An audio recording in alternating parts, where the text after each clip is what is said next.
I only needed somewhere to sleep. Then I heard something hollow beneath that old mold. No room, no family key, no place to return to.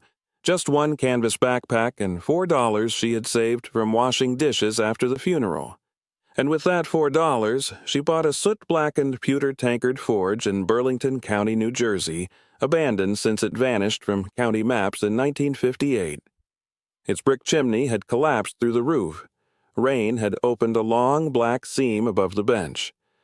The county condemned it on October 3, 2023, with demolition planned for the first thaw of spring. But inside the largest iron casting mold, sealed beneath a base no one had opened in generations, waited a ledger, old silver, and enough money to alter the shape of her life. Before we continue, if stories like this mean something to you, hit subscribe. And tell us in the comments where you're watching from. We love seeing how far these stories travel. Faye Mercer had been learning to endure her whole life without knowing it. She grew up in a narrow house outside Mount Holly, where freight trains trembled the kitchen glasses after midnight and her father kept every bent nail in coffee tins. As a child, Faye learned that useful things were rarely pretty at first glance. A hinge could be freed, a pan could be reseated. A cracked handle might still hold if the grain was respected. Her father, Daniel Mercer, spoke softly and worked until his hands shook from fatigue. He repaired boilers for the school district, came home smelling of iron dust, and left one lamp burning over the kitchen table whenever Faye was late. He was not a man who promised safety. He practiced it. On Saturdays, he drove her to his father's shop in Pemberton, where Elias Mercer cast pewter tankards beneath a corrugated roof patched with tar. Elias wore a leather apron gone silver at the belly and kept his white hair combed straight back with water. Their ritual never changed. Faye swept the brick floor, weighed tin and antimony on a balance scale, and warmed the brass molds beside the furnace so cold metal would not seize a pore. Elias let her skim the gray dross with a spoon whose handle had burned black. At noon, they ate egg sandwiches on the loading step, listening to cooling molds tick like small clocks. By 14, she could judge a clean alloy by the way its surface folded under the ladle. By 16, she could pour without trembling, keeping the stream narrow and continuous until the riser filled. Metal remembers every careless hand, Elias told her. He did not mean punishment. He meant that patience left evidence, too, in a smooth seam, an honest weight, a rim that met the mouth without cutting it. He died in February 2019 after a brief illness. The shop was emptied before Faye came home from community college. The ladles, mandrels, burnishers, and Elias's row of walnut-handled files were sold in one afternoon to a dealer from Pennsylvania. Daniel kept only a dented tankard and the blackened spoon, hiding both in the back of his bedroom closet. After Daniel became ill, Faye's stepbrother, Craig Vale, began appearing with folders. He never raised his voice. He placed papers beside the medicine bottles, turned pages with one clean fingernail, and spoke of taxes, liens, signatures, and what was practical. He changed the locks on the garage first. Then he redirected the mail. By the time Daniel could no longer sit upright, Craig had transferred the deed into his own name through a power of attorney Faye had never seen. Daniel was buried on September 12, 2023. 3 days later, Craig stood in the front hall holding the brass key Daniel had carried for 22 years. Faye's canvas backpack waited by the door, packed by someone else.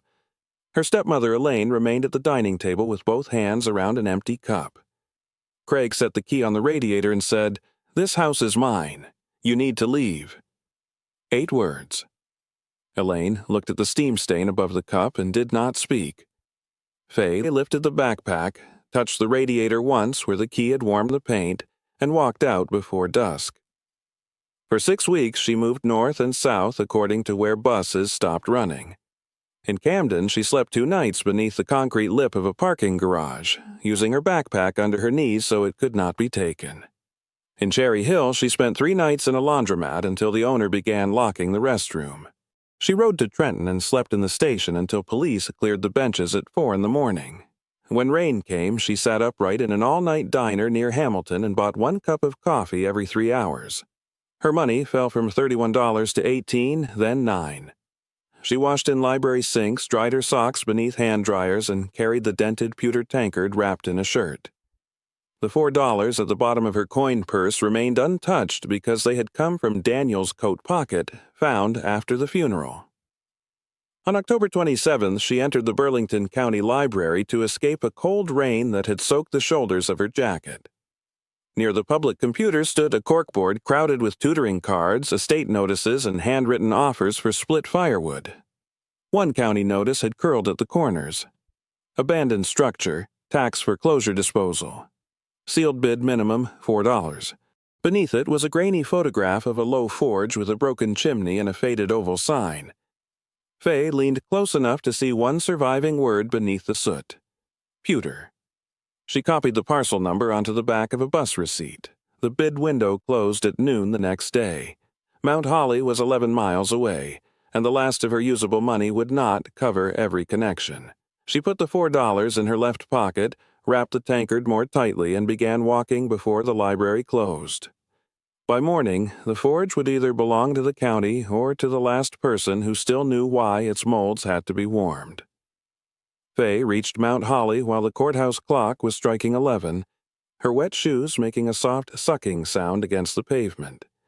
She had walked the final 7 miles after the morning bus from Camden left her at a roadside stop outside Westampton.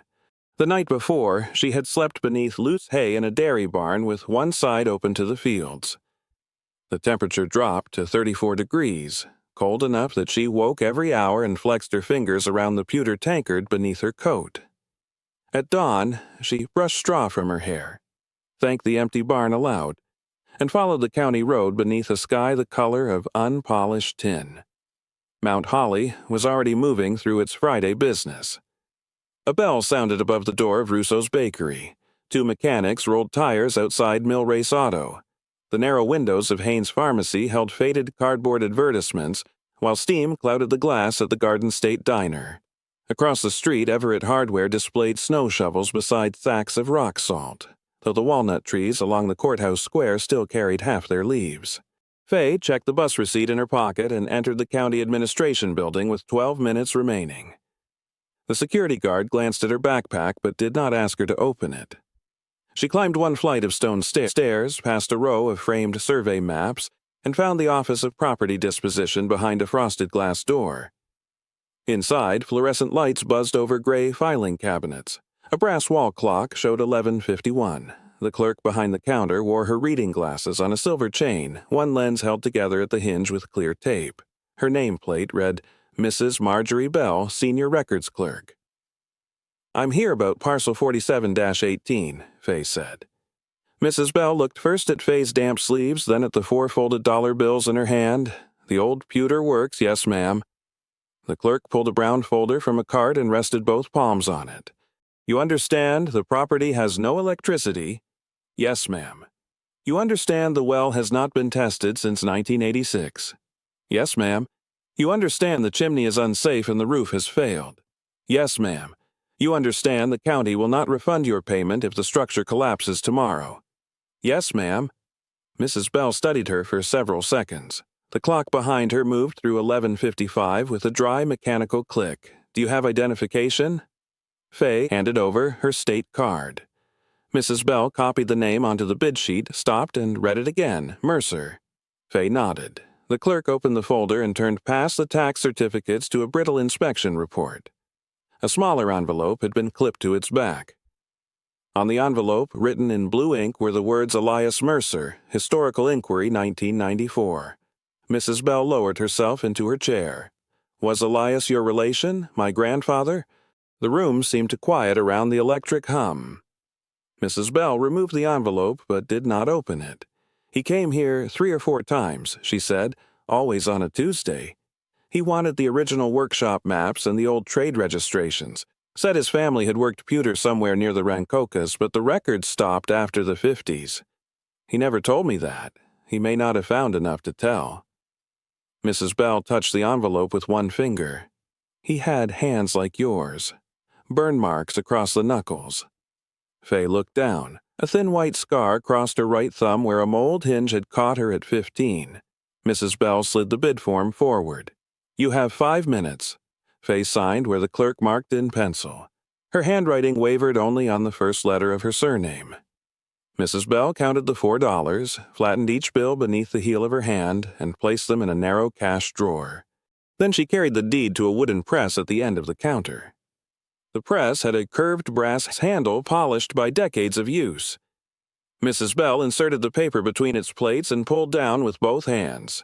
The seal struck with a blunt, final weight. There, she said, recorded at 11:59. She gave Faye the deed in a county envelope, along with a ring holding 2 rusted keys. Take Washington Street east until it becomes Wood Lane Road. Pass the old Friends Meeting House and turn left after the second drainage bridge. There's a gravel lane opposite a red mailbox with no number. The forge is half a mile back beside the North Branch. Mrs. Bell placed Elias's envelope on top of the deed. This belongs with the property record. I think the property record belongs with you. Outside, the rain had thinned to mist. Faye stood beneath the courthouse awning and opened the envelope.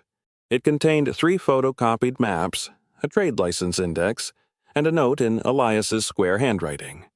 Mercer Pewter Works, possibly established 1788. Building may survive, county unwilling to inspect interior. Return when Daniel is stronger. That final line had been written almost 30 years earlier. Faye folded the note along its existing crease and tucked it beside the deed. She followed Washington Street out of town, eating half a heel of bread saved from the diner. By early afternoon, traffic had fallen away. Wood Lane Road narrowed between soybean fields and low woods. At the second bridge, brown water moved beneath mats of sycamore leaves. The red mailbox stood where Mrs. Bell had said, its door hanging open. A man in a canvas coat was repairing fence wire across the road. Beside him, a red hound with one white ear watched Faye approach without barking. "You looking for the old tankard place?" the man asked. Faye stopped. "I bought it this morning." He set down his pliers. "Then, I suppose you're the new neighbor." He pointed with his chin toward the lane. "I'm Samuel Voss, dog's Henry. He steals gloves but not food." Henry rose, sniffed Faye's backpack, and returned to the fence. "Road gets deep after rain," Samuel said. "Keep to the grass edge." The lane ran between black walnut trees whose fallen husks stained the ground like spilled ink. Branches met above her, dripping steadily. Halfway in, the gravel disappeared beneath weeds. Then the trees opened, and the forge stood beside a bend in the creek. It was lower and broader than the photograph suggested, built of rough fieldstone beneath weathered cedar shingles. The main structure measured perhaps 30 feet long and 18 wide, with a smaller lean-to sagging against the north wall. One slope of the roof had settled around the broken chimney. Bricks lay in the weeds, their faces furred with moss. Above the door hung an oval wooden sign, its paint almost gone. Mercer and Son Spooderer's face stared at the name until rain gathered on her eyelashes. The larger key failed in the lock. The smaller one turned halfway, resisted, then gave with a sound like a bone shifting in sleep. The door opened inward across a floor buried in soot. Cold air rolled from the room, carrying wet stone, mouse droppings, and the faint mineral scent of old metal. Somewhere in the rear, water struck a pan with patient, irregular notes. Faye stepped inside and tasted chimney ash at the back of her throat. The front room held a counter, 2 shelves, and a narrow stove with its pipe disconnected. Mold bloomed pale along the lower plaster. When she brushed the counter, her fingertips came away black, but beneath the soot the wood was walnut, joined without visible nails. A doorway led into the workroom. There the roof rose higher over a long central bench. Iron brackets lined one wall. A brick furnace occupied the far corner beneath the ruined chimney, and beside it stood 3 casting molds bolted to the bench, their surfaces dulled by rust and time. The largest was nearly 2 feet tall, shaped for a broad-bellied tankard. Faye laid her palm against it. The iron held the day's cold more deeply than stone. She tried the back door. Swollen wood kept it shut, so she opened one shutter instead. Creek water flashed beyond the weeds. The sound filled the room, steady and close. By dusk, she had swept a rectangle of floor near the front wall with a bundle of dry twigs. She ate the remaining bread, drank from a bottle filled at the courthouse fountain, and spread her coat beneath her. The backpack became a pillow. She placed the dented tankard beside her hand. Night settled through the broken roof in a strip of blue-black sky. Wind moved across the chimney opening and made the furnace breathe. Once, something small ran behind the wall. Once, a shingle fell outside. Faye did not sleep for a long time. She listened until she knew the difference between dripping water, moving branches, and the slow contraction of old iron. The forge had been waiting for her. At first light, Faye carried the courthouse envelope to the back step and studied the oldest map until she found the well marked by a small blue circle 20 yards uphill. The stone curb had vanished beneath blackberry canes, but the iron pump remained. She cleared the thorns with a broken roof slat, removed the leather cup from the cylinder, and worked the handle until brown water coughed from the spout. After 12 more strokes, it ran clear enough to fill a jar. She boiled it before drinking. The outhouse stood beyond the walnut trees, tilted but usable after she replaced one hinge with wire. For 3 days, she learned the forge by sound. The plank beside the furnace groaned under her left heel. 2 boards near the counter clicked together after sunset.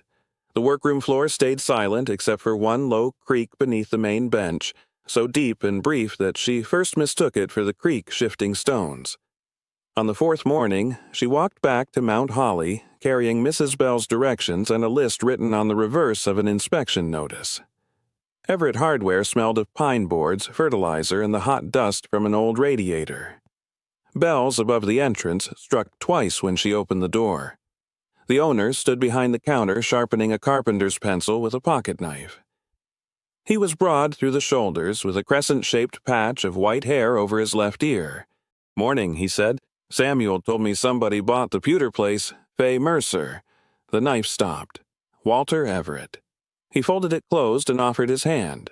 "Your grandfather bought furnace cement here, paid cash, and corrected my father's arithmetic. That sounds like him." Walter read her list without comment. Chimney brush, stove rope, work gloves, lamp oil, a 5-gallon bucket, and enough food to last a week. Faye placed her remaining coins on the counter. The total was larger than what she had. "I can leave the gloves," she said. "You need the gloves. I can leave the lamp oil. You need to see after dark." He opened a green ledger and wrote her name at the top of a clean page.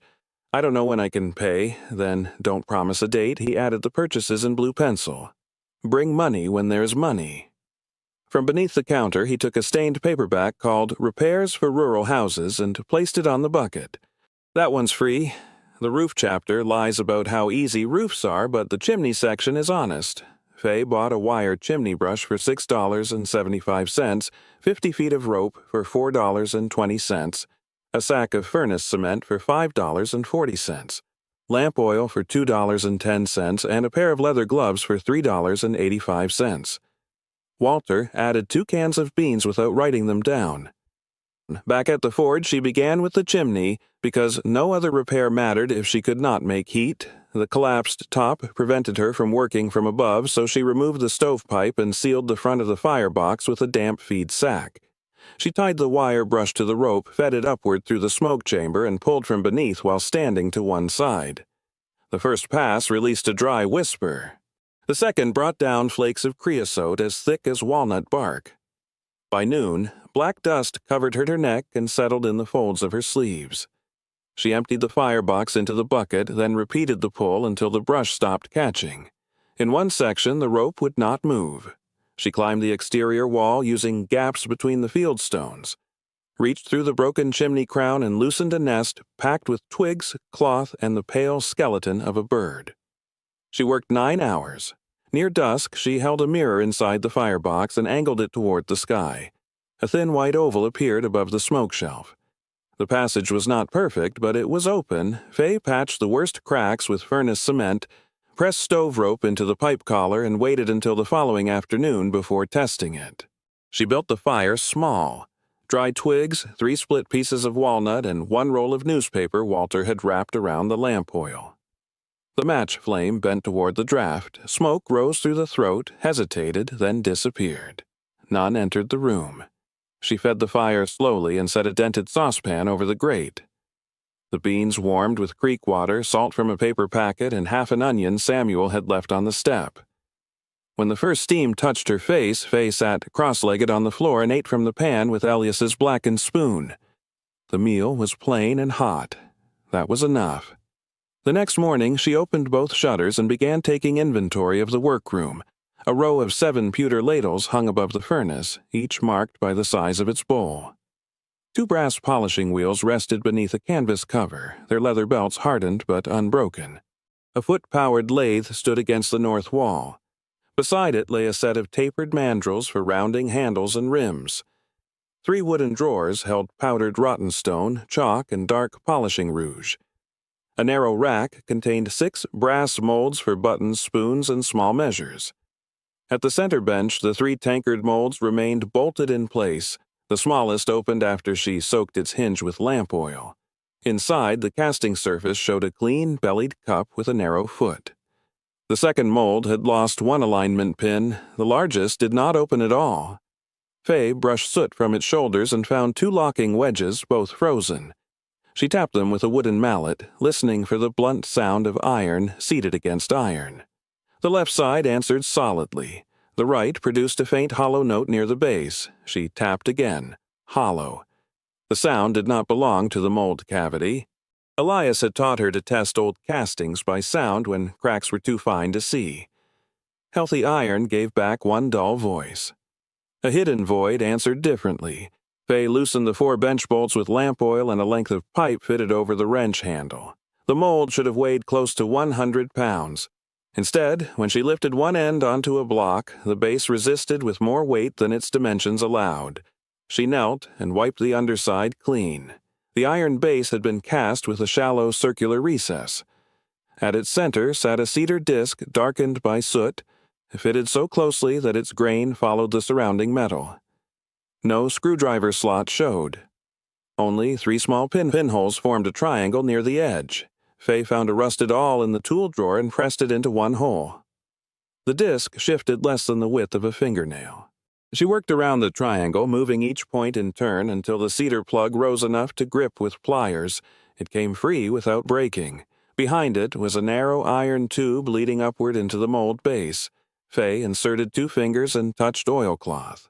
She did not pull hard. Whatever had been placed there had waited too long to be torn by haste. Using the awl, she eased the first bundle downward a fraction at a time.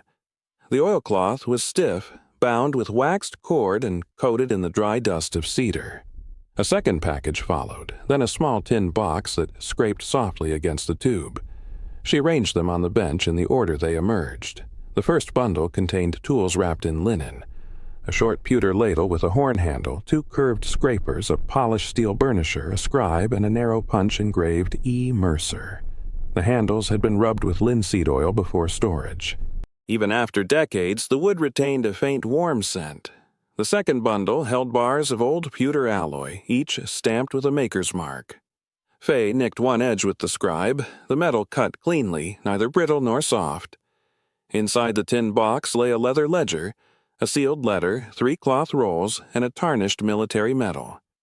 Faye touched none of them for several minutes. Then she carried the box to the front room, where the fire gave steadier light. The first cloth roll held Morgan silver dollars, their eagles worn smooth at the wings.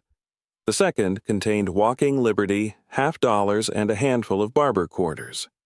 The third held older Spanish 8 real pieces, pierced near the rims as though some had once hung from cords. Beneath the coins were paper bundles tied with cotton tape. She counted slowly, writing each subtotal in the margin of the county notice. The bills were old but dry, 20s, 10s, 5s, and several $100 notes no longer familiar in design. She counted once, rested her eyes, and counted again. $41,187. The coins were separate. The medal was a purple heart bearing the engraved name Thomas Mercer. On the reverse, beneath the profile of Washington, someone had scratched 1944. Faye opened the ledger only far enough to see columns of names. Beside each name was a date, a regiment, and a description of a tankard, plain rim, double reed, acorn thumbpiece, initials beneath handle. The earliest entry she saw was from 1812. Later pages held names from 1861, 1917, and 1942. Tankards for men leaving home, not weapons, something to hold. The sealed letter lay beneath the ledger. Her name was not written on it. The front bore only 4 words in faded ink for the one who returns. Faye placed it beside the tankard and did not break the seal. By the time darkness covered the leak, the money had been counted, wrapped again, and returned to the tin box. She carried the box outside and sat on the back step with both hands around it. The north branch moved black between pale stones. A muskrat crossed near the reeds, leaving a narrow wake. Behind her, the repaired fire breathed through the chimney with a steady draw. She watched the water until the cold reached through her coat. The forge had been waiting for her. Morning entered through the eastern shutter as a narrow bar of gray light. Faye set the tin box on the walnut counter, heated water, and washed the soot from her hands before touching the envelope. When she turned it over, the slant of the capital letters stopped her.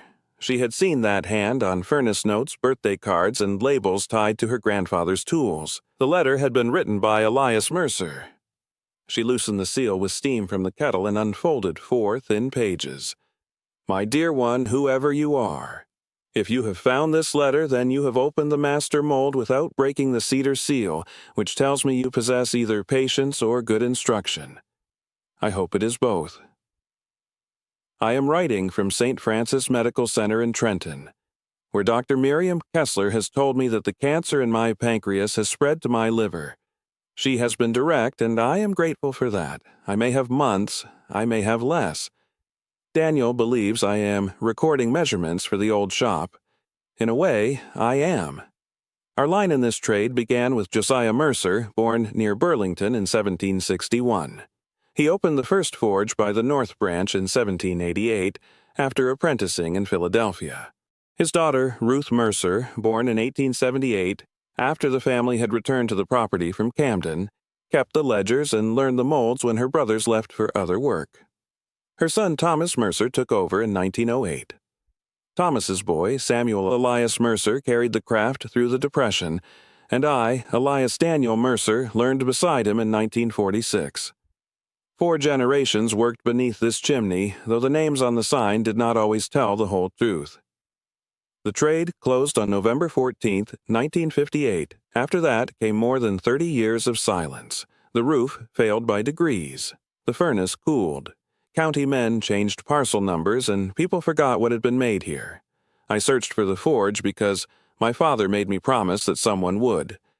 I found the maps, but not a way to bring the place home while Daniel was sick and money was thin. The ledger records tankards made for local men leaving for war. Josiah made them during the War of 1812. Thomas made them for boys sent south in 1861. Samuel made them in 1917. My father cast the final group during the Second World War. His brother, Thomas Mercer, carried one to France and was killed near Saint-Lô in July 1944. The Purple Heart in this box was returned to the family with his effects. My father could not bear to display it, but he could not let it be lost. The money, his payment that was never spent, wages held through lean seasons, and proceeds from pieces sold quietly after the doors closed. Use it first to make the building sound.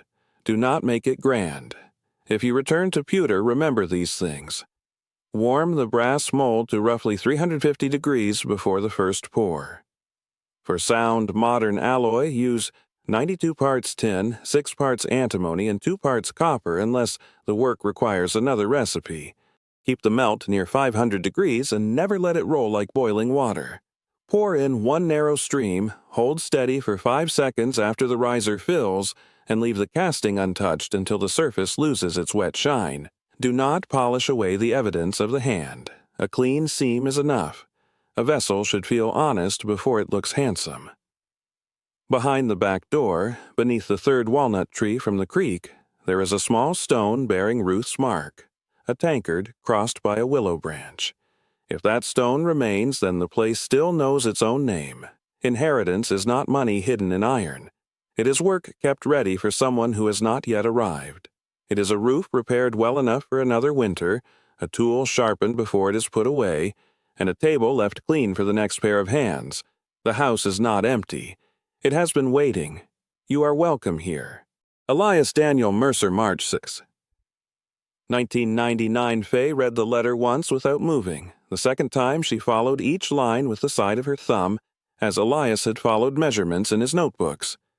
Then she folded the pages along their original creases, pressed them flat beneath her palm, and returned them to the envelope.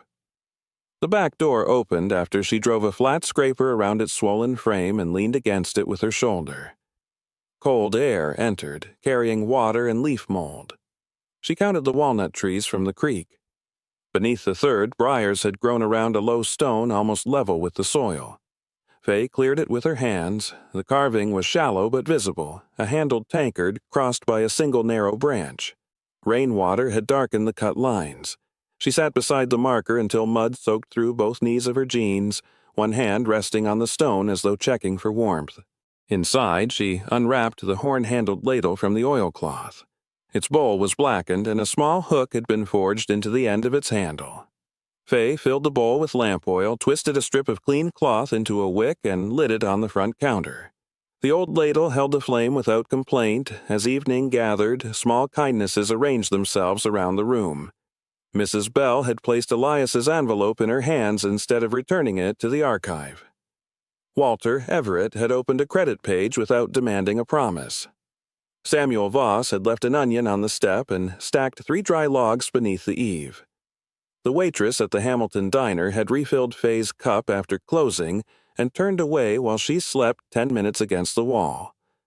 None of them had known what their gesture would become. That was not required. Before we move forward, think of one small kindness someone once gave you when you had no way to repay it. Tell us in the comments what they did and, if you can, what you carried from it. Sometimes the smallest help survives longer than the person who offered it ever learns. Faye placed the wrapped tools beside her sleeping space and set the letter beneath the dented tankard so the night air could not lift it. The tin box rested against her backpack. Elias's ladle burned on the counter until the wick shortened to a blue point. She slept with the heirlooms within reach. December 2nd brought the first snow, 6 inches laid quietly across the lane before dawn. Faye woke beneath 2 borrowed blankets and saw white light pressing through the shutter cracks. The roof chapter and Walter's repair manual lay open beside the stove. She read it 3 times, once for the order of work, once for the measurements, and once because fear became smaller when turned into numbers. The forge roof measured 32 feet by 20 with a pitch steep enough to shed weather if the broken rafters could be made whole. Allowing for overlap, she calculated 21 squares of cedar shingles, 3 rolls of felt, and 38 pounds of hot-dipped nails. Walter checked her figure and gave her a roofing hatchet that had belonged to his dead brother. Lewis never liked a dull edge, he said. A former roofer named Amos Pike arrived the next morning in a wool coat buttoned wrong at the throat. He was 73, narrow as a fence rail, and walked with one hand pressed to his lower back. Faye offered payment from the tin box. Amos closed her fingers around the bills. You can pay by learning it right. They worked 11 days. The chimney opening had twisted 2 rafters, so Amos showed her how to sister, each one with straight pine bolted beyond the split. They snapped chalk lines from eave to ridge, laid felt upward in overlapping courses, and set the shingles with joints staggered so water could not follow a straight path. Faye bent too many nails during the first morning. Amos demonstrated his 3-stroke method, 1 tap to set, 1 firm blow to seat, 1 light stroke to finish flush. That nail's proud. Hit it again. She struck too hard and split the shingle. Pull it. Start with a clean hole. By the 8th day, she could hear when a nail seated. Snowmelt ran from the roof instead of through it. On December 14th, they fixed the final ridge cap beneath a pale afternoon sky. Amos stood in the lane, studied the straight roofline, and nodded once before walking home. January hardened the creek edges and exposed what rain had hidden in the chimney. The bricks were spalling, their fired faces peeling while old mortar powdered beneath Faye's thumb. She dismantled the upper courses until she reached sound masonry, numbering the reusable bricks in chalk. Walter found hydraulic lime in the back warehouse. Faye mixed 3 parts sand to 1 part lime for the outer joints. Then added fire clay in a 2-to-1 lime and fire clay blend near the flue where heat would be sharpest. She dampened every brick, kept the joints narrow, and covered each day's work with burlap so the mortar cured slowly. For 3 weeks, daytime temperatures stayed in the 20s. Faye worked barehanded because gloves blurred the joint. Every 15 minutes her fingers went numb. She warmed them around a stone heated beside the stove, then returned to the scaffold before comfort persuaded her to stop. The rebuilt crown rose one course at a time. She set a sloped wash to send rain outward and left a proper drip edge beneath it. On January 28th, Amos and Walter stood in the workroom while she lit the test fire. Smoke gathered above the flame, narrowed into the throat, and drew cleanly upward. Outside, a gray column lifted cleanly above the roof. Late January gave her the floors. Most of the white pine planks were sound beneath soot, though their hand-cut rosehead nails had worked upward wherever damp had swollen the grain. Faye drove each nail below the surface, replaced 2 split boards, and rented a random orbit sander for $14 per day. She made 3 passes. 80 grit removed soot and the black crust near the stove. 120 erased the first circular scratches. 220 left the boards smooth enough to accept oil without turning them lifeless. She vacuumed between passes and watched the original grain appear. The first oil coat drank in unevenly. The second deepened the boards from dark honey toward mahogany. After the third, she closed the doors for a 48-hour cure and slept on planks laid across sawhorses. One morning, between the second and third passes, she woke unable to lift the sander. No injury explained it. Her hands rested on the machine, but the day would not begin. Faye walked to the marsh instead. A great blue heron stood in the shallows with one leg folded beneath its body. For nearly an hour it did nothing visible. Then it lowered its foot, took one exact step, and waited again. Faye sat on a cold log until afternoon and did no work. Nothing was lost. February entered through the windows. There were 8 in all. 3 had no glass, 4 were cracked from corner to corner, and 1 held an original pane dated by the wavering bubbles and thin scratched numerals in its lower edge. 1788. Faye wrapped that pane in a blanket and stored it upright beneath the counter. Walter ordered cylinder glass for the missing sections. Faye scraped each rabbet clean without cutting into the old wood, brushed on linseed oil, and rolled Dieppe 33 glazing putty between her palms until it softened. She bedded each pane, set glazing points with a putty knife, then drew the finish bead in one continuous stroke. The sash cords had rotted inside the weight pockets. She replaced them with a 1/4-inch cotton cord and tied each counterweight with a figure-8 knot. The first sash rose unevenly. The second stayed wherever she placed it. She saved the 1788 pane for last. Its surface bent the view of the walnut trees so their trunks appeared to move in water. She reset it without cleaning away the faint initials near the corner. As Faye tied the final cord, a chickadee landed on a bare walnut branch outside. It turned its black-capped head toward the open sash and remained there while she fitted the stop molding. When the window was finished, she lifted it 6 inches. The bird gave one clear note and flew toward the creek.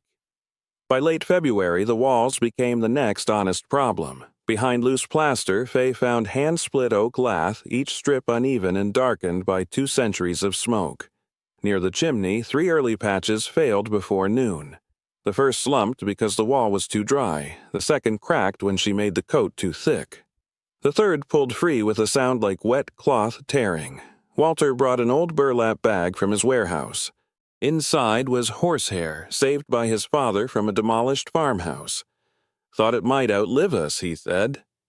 Faye soaked the hair, teased it apart, and folded it into lime plaster until the fibers disappeared through the mix. She pressed a scored scratch coat through the lath, laid a 3/8-inch brown coat after it set, and gave that layer 72 hours to cure beneath damp cloth. The final coat was 1/8 inch, thin enough to follow the wall instead of pretending it was new. When the last patch held beside the chimney, she touched it with the flat of her hand. These patches will hold another 100 years. Doris from the Garden State Diner began leaving paper bags on the doorstep before sunrise. She wore red-framed glasses and tied every bag with blue butcher's string. Inside were biscuits, hard-boiled eggs, and once a wedge of apple pie wrapped in wax paper. Faye carried money to the diner after the third delivery. Doris pushed it back across the counter with one flour-marked finger. In Candles, when the shop reopens, a week later, Caleb Voss came down the lane on a green Schwinn bicycle with a splitting maul balanced across the handlebars. He was 16, all knees and wrists, with a strip of black tape holding one shoe together. Without asking, he began splitting the storm-fallen walnut Samuel had dragged beside the woodshed. Faye offered him $2. He shook his head and set another round upright, my mother said, about your grandfather. That was all he explained. Reverend Boyd passed each morning on his walk from the Methodist church toward the marsh. He had a white beard cut square beneath his chin and carried a black umbrella even when the sky was clear. He never entered unless invited. He tipped his hat at the lane, looked once toward the roof, and offered the same four-word prayer. Keep these hands steady. Faye answered by lifting her own hand from the workbench.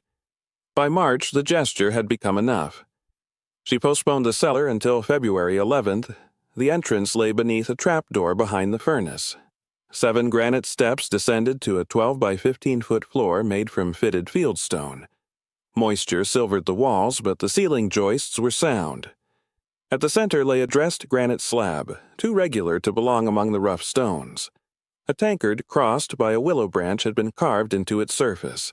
Faye swept around the slab without lifting it. Under the third stair, her broom caught on something that moved. She knelt and pulled free a small oak box wedged behind the riser. Its lid opened on wooden pins. Inside lay a brass key and a tintype wrapped in linen. The key's bow had been shaped like a small-handled tankard. The tintype showed a young woman standing outside the forge in the summer light. She wore a long work apron and held a pewter ladle across both palms. Her hair was pinned high, but the narrow jaw, level brows, and deep-set eyes belonged unmistakably to Faye's face.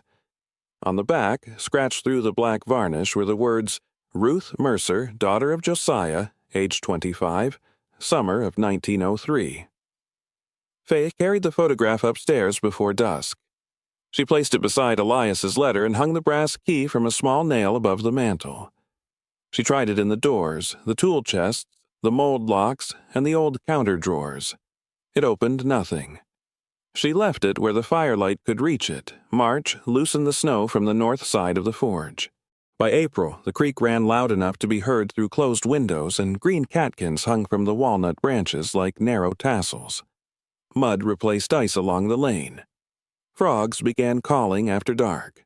Faye decided she would not begin full tankard work that spring. The furnace could hold heat, but her hands needed practice more than the building needed proof. She chose one worn barber quarter from the cache and planned to spend only that coin's value on scrap tin and small test molds. She would learn the alloy again through buttons, spoon handles, and plain flat samples before asking molten metal to become a vessel. The house was patient. So was she. 2 winters later, in December 2024, Faye poured her first completed tankard. Snow lay thin along Wood Lane Road, and the rebuilt chimney drew without hesitation. She weighed the alloy twice, warmed the brass mold to 350 degrees, and held the melt near 500 until the surface settled under the skimming spoon. The stream entered cleanly. She counted 5 seconds after the riser filled, then set down the ladle and waited for the wet shine to leave the metal. When the mold opened, the tankard emerged with one shallow seam and a complete handle. Faye did not polish the seam away. She finished the surface with rotten stone and oil until the pewter held a soft gray light. Beneath the handle, she stamped a tankard crossed by a willow branch, then added the year and one small letter, F. The restored workroom was plain.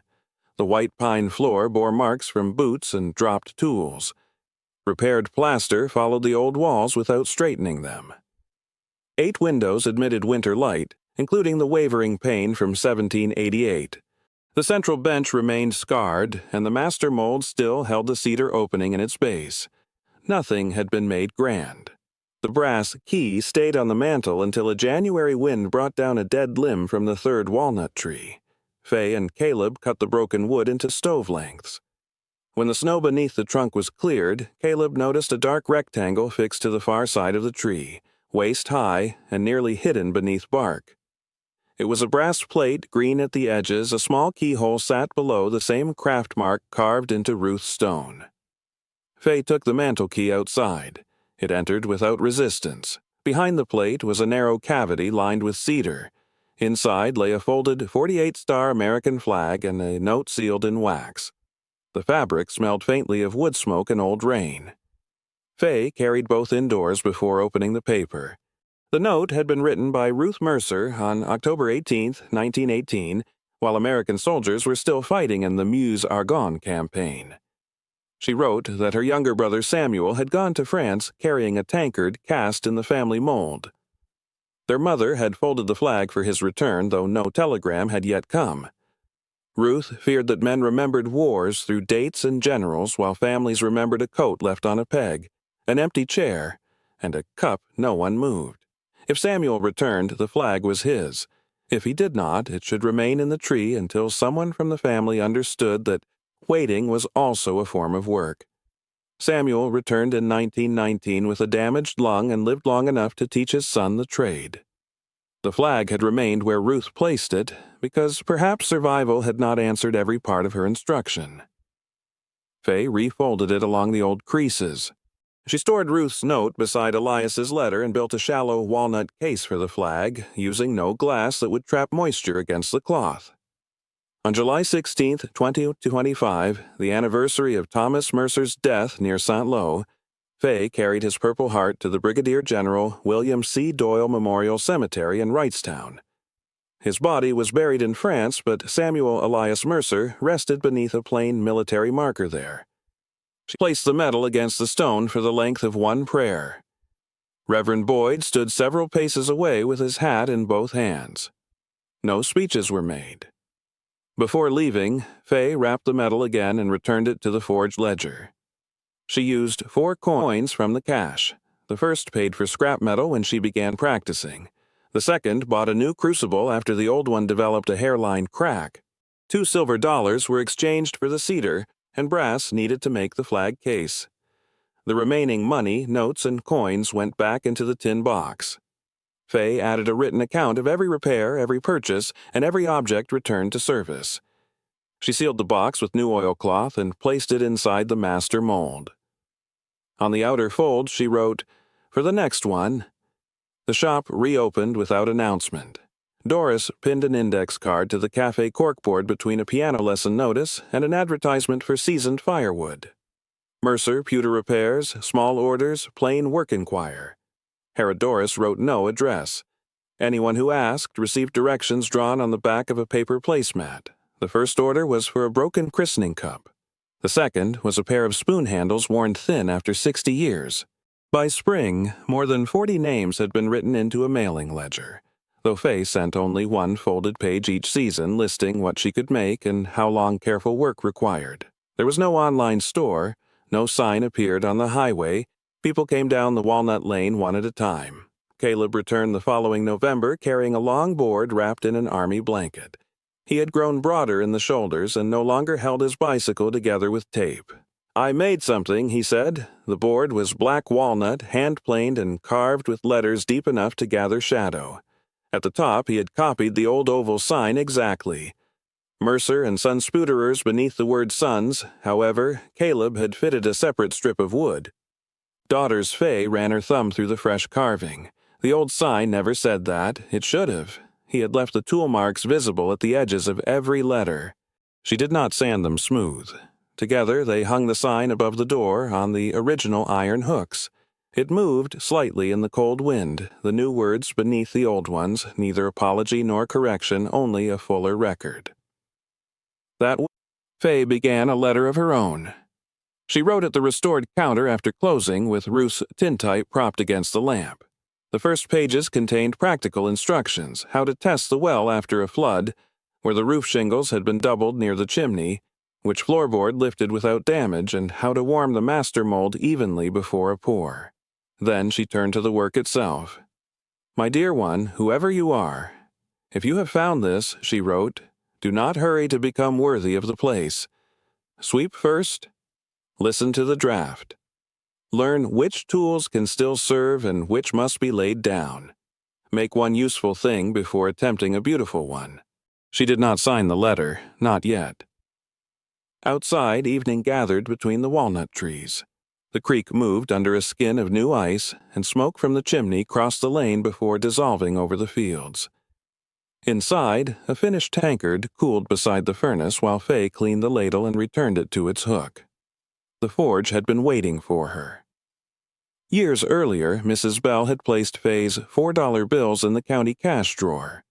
When the office closed that afternoon, she removed the most worn bill, replaced it with one of her own, and tucked the original beneath the lining of her desk. It remained there after her retirement, flattened beside Elias Mercer's old inquiry card. The other $3 passed into ordinary circulation, buying coffee, postage, or something else soon forgotten. The fourth stayed quiet in the drawer, proof that once, for the price of almost nothing, a door had been allowed to open. Beyond Mount Holly, evening settled around the low fieldstone building. Warm light bent through the old glass. The new sign moved above the threshold, and patient hands worked inside. The Pewter tankard forge waits. It has always waited.